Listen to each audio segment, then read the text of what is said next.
Bismillahirrahmanirrahim.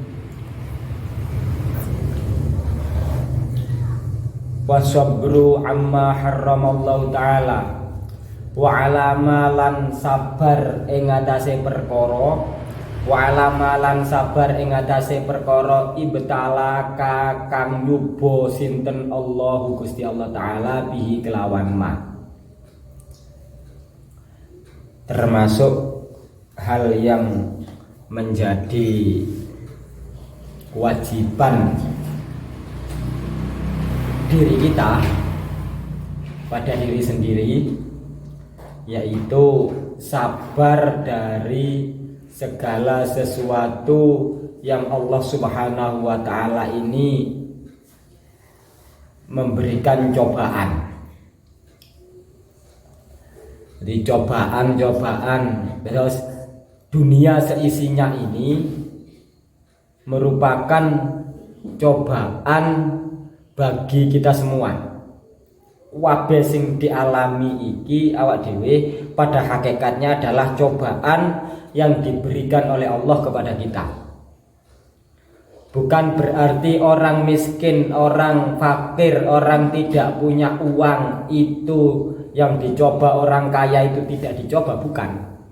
Sehat itu termasuk cobaan, sakit itu termasuk cobaan, kaya itu cobaan, miskin itu juga cobaan. Segala sesuatu yang terjadi pada diri kita merupakan cobaan. Cobaan itu ujian daripada Allah, ujian dari Allah. Apakah orang tersebut sabar atau tidak? Kalau sabar berarti ada aujaballah. Ketika dia punya duit, ketika dia punya uang, berarti mentasarufkan hartanya sesuai dengan syariat.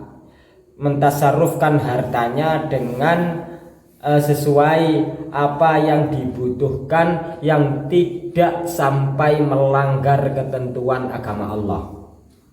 Duit 1 juta, ya ndak gawe poya-poya top up dolanan game, sing gawe dolanan, ndak ngoten.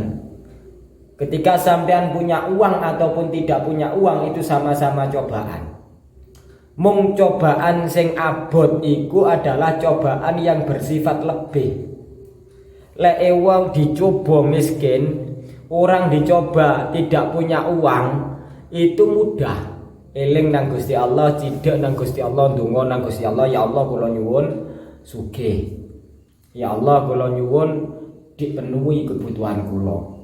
Tapi cobaan yang sulit untuk kita kerjakan adalah cobaan di mana posisi kita sedang dalam keadaan di atas. Duit akeh iku ya cobaan teko Gusti Allah. Apakah kita mentasarufkan harta kita membelanjakan harta kita sesuai dengan kebutuhan yang Allah Subhanahu wa ta'ala tidak melarangnya? Jadi duwe gawe tuku arak ya dosa, berarti ndak kuat oleh dicoba nang Gusti Allah. Duwe motor gawe ngonten pacaran, gawe ngerjai lawan jenis, kan kathah saniki kan ngoten nggih. Jadi di konten-konten punya terkenal pun itu merupakan sebuah cobaan dari Allah. Nanti lek ndak terkenal itu gampang cobaane. Ngelakoni ini gampang, penak, ndak ono sing nilai, ndak ono sing niru. Tapi ketika orang tersebut terkenal, maka akan banyak orang yang meniru, yang meniru, dan ini sedekah jariyah, dosa yang dilakukan oleh orang tersebut. Saniki kan terus akeh sing konten-konten sing berhubungan dengan lawan jenis, konten-konten hoax, konten-konten hoak kalau jarene wong, konten-konten yang salah. Itu malah justru secara tidak langsung menyuruh orang untuk, oh ternyata konten hoak konten yang bersifat ini itu menjadikan viral dan banyak yang meniru akhirnya. Dari sisi sana dapat kita pahami bahwasanya cobaan Allah kepada orang tersebut berupa terkenal, cobaan yang diberikan oleh Allah berupa kelebihan itu tidak bisa lolos dari cobaan tersebut. Lah bagaimana ya sabar al-adai ma'al-jabah, meski bener ndak bener apa jenis ya bener ngelakoni perkara sing bener, ngelakoni sesuai dengan apa yang diperintahkan oleh Allah dan menjauhi segala yang diharamkan oleh Allah. Bukan berarti orang yang di bawah garis kebutuhan itu merupakan itu cobaan. Umumnya orang kan ketika dicoba mati keluarga iki cobaan.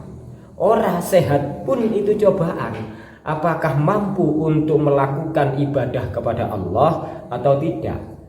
Dikasih pikiran cerdas itu ya juga cobaan. Apakah dia berpikir tentang sifat-sifat Allah, tentang agama, tentang kebaikan, ataukah justru diberi kecerdasan dibuat menipu orang, dibuat hal-hal yang dilarang oleh Allah. Semacam itu sering terjadi. Uang juga gitu, dikasih uang banyak, apakah dia mentasarufkan, membelanjakan sesuai dengan yang diberikan oleh Allah, ketentuan yang diberikan Allah, ya digawe anak bojone, ya gawe sekolah, ya gawe ngaji, ya gawe silaturahim dan hal-hal yang lain, bukan dibuat foya-foya yang dilarang oleh Allah. Ya, memang sulit. Jadi Gusti Allah Ta'ala niku nyoba lek perkara agama, perkara sing lillahi kalimatillah, Gusti Allah Ta'ala iku ngekei cobaan eman. Sehingga ada perintah wajahidu bil amwal, sehingga jihadlah kalian dengan hartamu. Iku saking abote wong lek urusan perkara agama. Tapi kalau urusan perkara donya gampang. Nanggap purel, penyanyi ya, purel itu penyanyi kan ya. Menangkap penyanyi, nanggap purel, nanggap yang di situ ada hal-hal yang dilarang oleh Allah, ikhtilat bainan nisa war rijal, percampuran antara laki-laki dan perempuan, terus membuka aurat dan seterusnya, itu akan gampang mengeluarkan harta, akan mudah mengeluarkan harta, karena ya tidak ada cobaan sama, ya benar itu cobaan, tapi cobaan yang bertaraf sangat sulit. Nah, kalau orang kaya itu sangat sulit. Wasiqatu lan kumandel dirizki kelawan rizki, merasa cukup dengan pemberian Allah Subhanahu wa Ta'ala yang berikan, ndak ngerasa kurang ay. Jadi kelemahan manusia DKI duit piro wae iku kurang. Sampean sanguni piro nang orang tuane lek sekolah? 10.000 iku yo sik kurang ae. Mulene yo entek bersih. Itu menunjukkan kurang. Dikek aja kayak 10, kayak 20 tetap kurang. Itu pasti. Walaupun semakin banyak harta yang ada, yang diterima, maka semakin banyak pula pengeluaran, kebutuhan yang akan dilakukan. Tapi semakin sedikit pendapatan yang didapatkan, akan semakin sedikit pula pengeluaran yang akan dikeluarkan. Sampai lek sangune 5.000, kate jajan iku ndak mungkin jajan sing rega 7.000. Pasti golek sing paling ndak 2.000, sing rega 3.000 kira-kira si ono susuke. Tapi lek sampama sampean duwe dhuwit 10.000, mesti jajane lek rega sing rega 7.000, sing rega 6.000. Itu pasti. Semakin banyak pendapatan, semakin besar pula pengeluaran. Semakin sedikit, maka dari sana bisa dapat tarik kesimpulan sakjane wong sugih karo wong miskin, wong sing duwite akeh karo wong sing duweke pas-pasan iku padha wae. Lek wong sing sugih pengeluarane akeh, ada delok wis. Sing gajine 5 juta, sing gawe nyicil sepeda, sing gawe nyicil rumah, sing gawe nyicil utang, akhirnya satu bulan itu juga akan nihil juga. Begitupun dengan orang yang penghasilannya cuma sekitar 500.000, sebulan juga akan pengeluarannya juga sama. Nggak mungkin wong sing duwe 500.000 kate tuku sepeda, ya nggak mungkin. Kate sing kate tuku tanah, ya nggak mungkin. Sehingga apa yang dikeluarkan itu akan lebih sedikit. Sehingga sama saja. Lek sing akeh bingung notale, lek sing titik tenang pikirane, iku hukum alam sudah. Jadi sampean umpama dikasih uang yang pas-pasan sama orang yang dikasih uang lebih, itu sama saja, ndak ada bedanya. Lek sing akeh duwike mesti pengeluarane akeh, lek sing titik mesti pengeluarane titik. Lek sing akeh bingung notale, lek sing titik tenang pikirane, niku pasti sudah. Makanya wasiqatu birrizqi termasuk hal yang harus kita laksanakan, merasa tercukupi dengan apa yang telah Allah Subhanahu wa taala berikan. Jadi rezeki itu bukan hanya uang. Jadi siqah itu bisa diartikan ikhlas, bisa diartikan ridho, rela apa yang diberikan oleh Allah, ikhlas apa yang telah diberikan oleh Allah, tapi ya juga ikhtiar. Waltihamun nafsi lan nulayani nafsu, iki perkara sing angel. Nulayan mengekang hawa nafsu.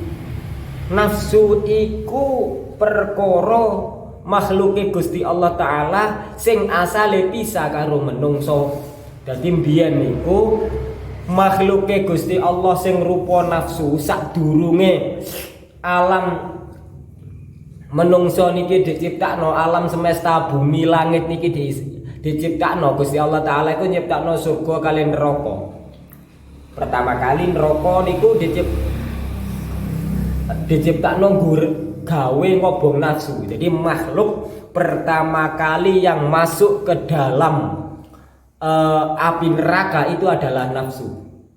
Sadurunge iku ndak ono makhluk sing mlebu nang nerakane Gusti Allah. Satu-satunya makhluk yang masuk ke dalam nerakanya Allah itu pertama kali adalah nafsu. Lah, nafsu iku nang Gusti Allah Ta'ala ditakoni sapa awakmu, dengan egonya dia menjawab aku, awakmu. Nang pangeran jawab ngono. Dicemplungno nang neraka 500.000 tahun. Diangkat maneng ditakoki maneng sapa awakmu? Awakmu. Yang kedua masih gitu. Baru yang ketiga wis ndak kuat rasane, panase ndak kuat siksaane Gusti Allah ning neraka. Dek takoni sapa awakmu? Kula makhluke sampeyan, panjenengan pangeran kula. Baru nafsu itu dibebaskan dari api neraka. 1500 tahun dihukum sama Allah, dimasukkan ke dalam neraka. Karakteristik nafsu itu selalu pingin penak. Lek setan makhluk, jadi Gusti Allah Ta'ala iku nggodhok nyoba nang makhluk, nyoba nang menungso iki lewat siji lewat nafsu, nomor loro lewat setan. Lek setan iku gampang, lek setan iku diwacano ayat-ayat Al-Qur'an, diwacano Al-Qur'an gawe salat iku ilang kobong. Lek nafsu mboten, lek nafsu tetep kentil. Lek nafsu kepingin enak terus, ndak ono ceritane nafsu kepingin ndak enak, kepingin ngaji ndak ono. Lek setan seiso ayo ngaji yo ben delem, ben gaya, ben viral umpama kaya ngono. Niku setan. Tapi lek nafsu mboten lapo ngaji dolanan HP ning omah enak. Lebih abot nafsu, lebih besar nafsu. Setan engko digawe mari ngono riya iso dijalukno ngepuro nang Gusti Allah. Ya Allah, kula sifate berangkate ndak ikhlas, berangkate kepingin golek kanca sekolah, kepingin ketemu karo iko, ketika sekolah kena pelajaran hilang kepingin iku wis hilang ganjaran, wis hilang dosane, wis oleh ganjaran. Tapi lek nafsu mboten enten kepingin bolos sekolah, kepingin turu ning kelas, pokoknya kepingin enak-enak tok, kepingin rangkul-rangkulan, kepingin goncengan, kabeh ndak ada ceritanya. So, apalagi seusia sampean ndak ada ceritanya, ndak kepingin jomblo niku mboten wonten. Pasti kepingin berdua, kepingin mesra-mesraan, itu nafsu, kepingin mangan sing enak, iwak sate, iwak gulai dan seterusnya. Ndak ono ceritane kepingin sego jagung, lauk kulup ngono tok ndak ono ceritane. Ya kepingine sing enak-enak tok iku nafsu. Nah, itu juga cobaan dari Allah. Ketika sampean bisa mengekang hawa nafsu, maka insya Allah sampean menjadi orang yang lolos dari cobaan Allah. Dan itu kewajiban kita. Kewajiban kita mengekang hawa nafsu itu kewajiban kita. Waktu nih mari maghrib, ya wis, ndak ono ceritane kepingin ngaji, ndak ono ceritane rek. Kabeh kepingin turu leye-leyean dolanan HP, TikTokan, ikan ngono dengan dolanan game dan seterusnya, itu pasti sudah. Karena nafsu seperti itu memang. Hakikatnya nafsu itu kepingin dimanja. Hakikat nafsu itu kepingin turuti. Tapi apakah Anda bisa mengekang, wis melangkah bismillah niatin sun golek ilmu krana ngilangi kebodohan, udah nafsu sampean kalah sudah. Ndono ceritane sampean kepingin ngaji, ndono ceritane usia sakmene iku ndono ceritane sampean kepingin ngaji, sampean kepingin sekolah. Ya sora turu po ning omah. Apa enak? Wah, ini bisa dibuktikan lek liburan ngono sawenang ya dina Minggu esuk prei, sesuk prei, Sabtu kan ngoten to biasa. Sesuk prei. Oh, itu kok nafsu memang seperti itu. Enggak ada ceritanya nafsu kepingin sulit itu enggak ada ceritanya. Maka termasuk kewajiban kita adalah mengekang hawa nafsu. Al-Fatihah.